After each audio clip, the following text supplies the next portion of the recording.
Walter Rowell, and I'm completing 4 years on the Nominating Committee.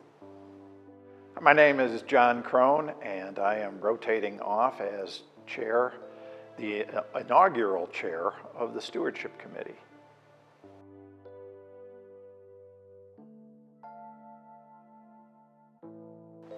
Well, Calvary has 41 elected officers and committees, members, and Nominating Committee selects the new candidates for those committees.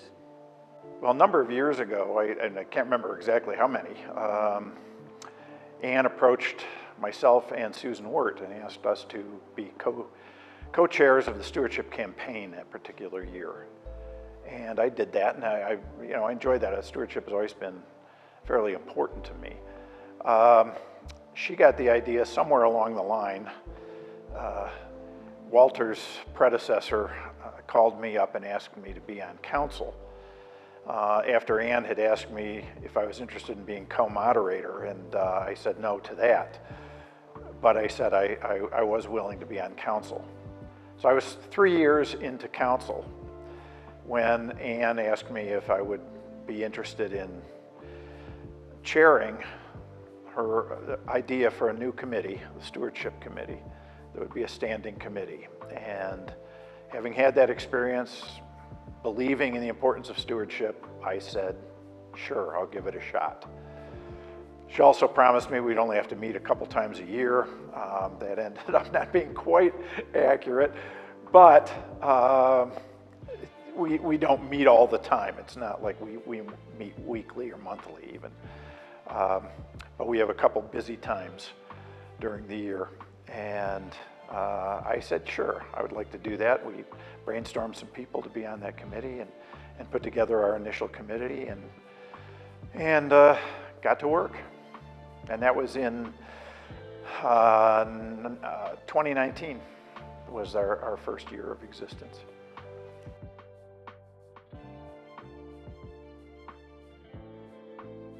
We nominate to council, and council nominates to the congregation. But we meet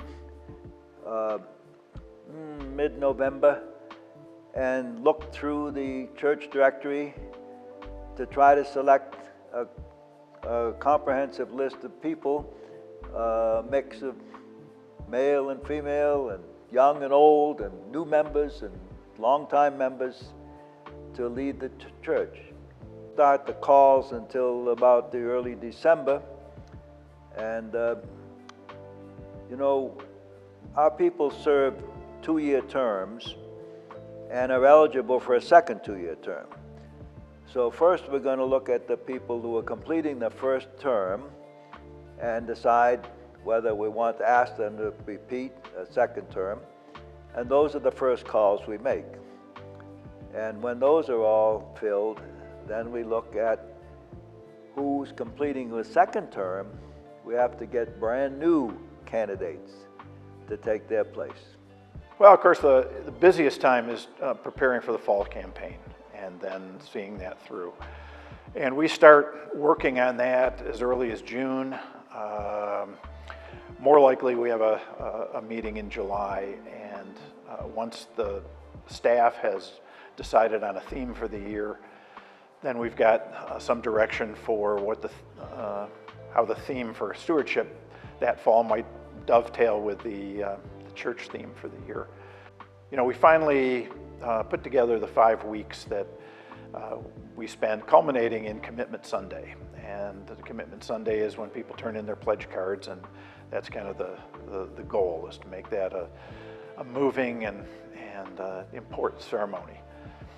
One of the most interesting ones we had, obviously, was during COVID, when we had a drive-up Commitment Sunday, and people drove up and handed in their pledge cards in the parking lot and said hi to Buster the monkey, and that was a very different kind of campaign and Commitment Sunday. But the purpose is always the same, and that is to generate excitement and interest around supporting the work of this church and the ministries and missions of Calvary Baptist Church financially, and pledging to do so and making a commitment to contribute to that process.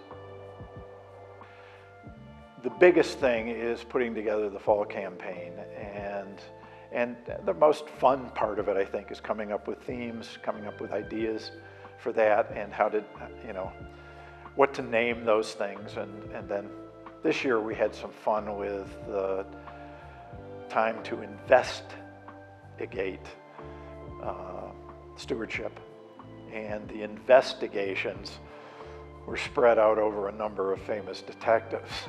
So we had fun putting that together.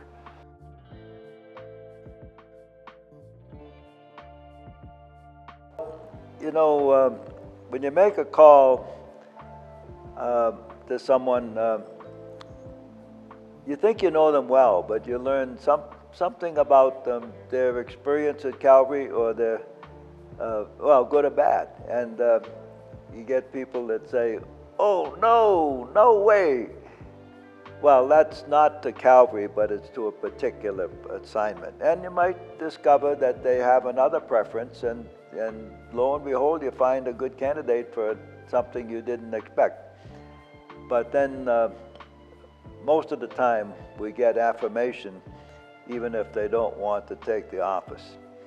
And 2 no's are very discouraging, but 1 yes has you flying high and ready to continue.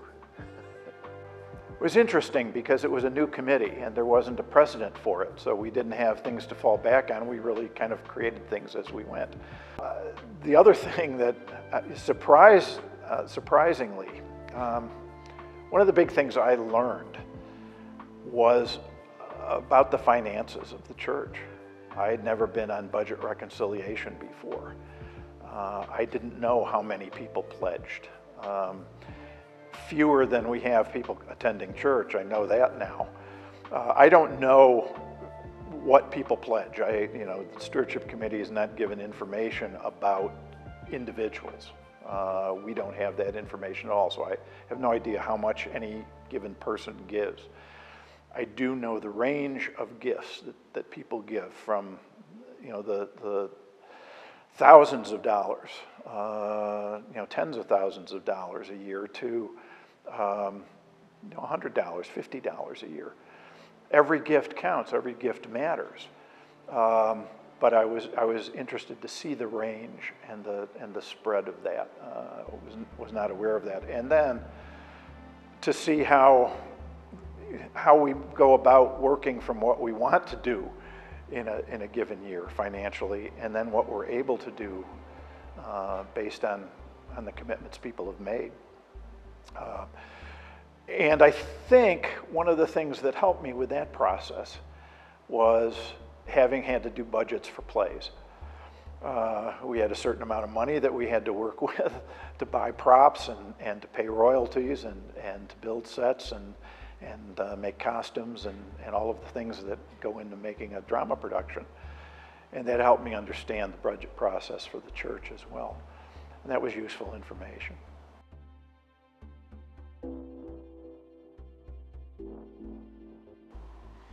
Oh, there's times when we struggle. There's times when we come up to, now we're 3 days from the council meeting where we have to report in, and we have 1 more office to fill.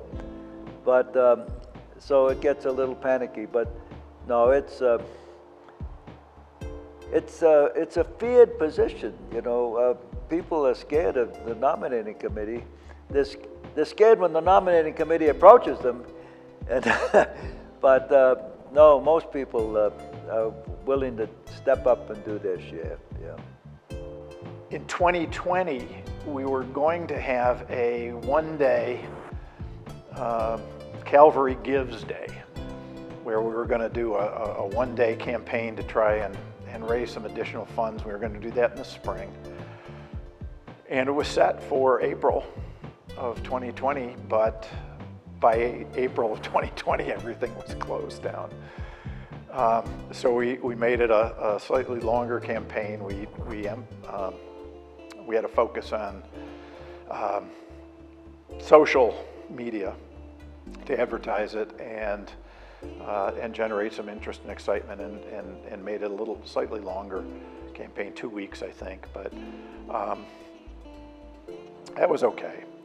The following year we did 2 shots for budget immunity, and that was to play off the vaccines that were starting to be available in 2021, and that was okay too. But those raised small amounts.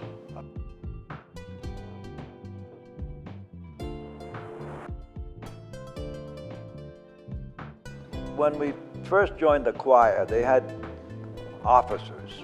They had lots of officers. And I was elected president of the choir. And a year later, we were hustling as a choir nominating committee, looking for officers for next year. And there was a certain, they asked, who might we ask? Well, it was a certain alto, who I won't name, but she was on again, off again, sometimes there, sometimes not. I said, why don't we ask her? It might promote the interest in the choir and she might respond. That's a good technique. Sometimes it works, sometimes it doesn't. This time it worked in spades. She became president of the choir. She's been active on council. She's been super active for the church ever since. So that one paid off. Yeah. One of the things that I've enjoyed about this process is the creativity that comes out and the different people that have contributed. And so, for instance, in 2021, in that campaign, Natalie Ralston had the idea of gratitude gourds. And a big part of our stewardship philosophy from the beginning has been that stewardship grows out of gratitude, that we are grateful for God's gifts to us, we are grateful for Calvary and what it offers us. And the gratitude gourds were an opportunity for people to color a cutout of various gourds and then express things that they were grateful for about Calvary. And that ended up being a really neat thing, and we posted those up on in the foyer and in the narthex, and it was neat to see the different things that people come up with. And as a result of that, I'm so happy that Natalie Ralston is a person that Walter was able to convince to take my place as chair of the Stewardship Committee, because she has a great understanding of stewardship. She understands the process that we've gone through as a committee, having been on the committee herself, and I think she's going to do a wonderful job, and I'm really happy about that. I've always been a fan of the parable of the talents. I mean, we call it the parable of the talents, and the fact that everyone has different gifts, and those gifts come to bear and are useful.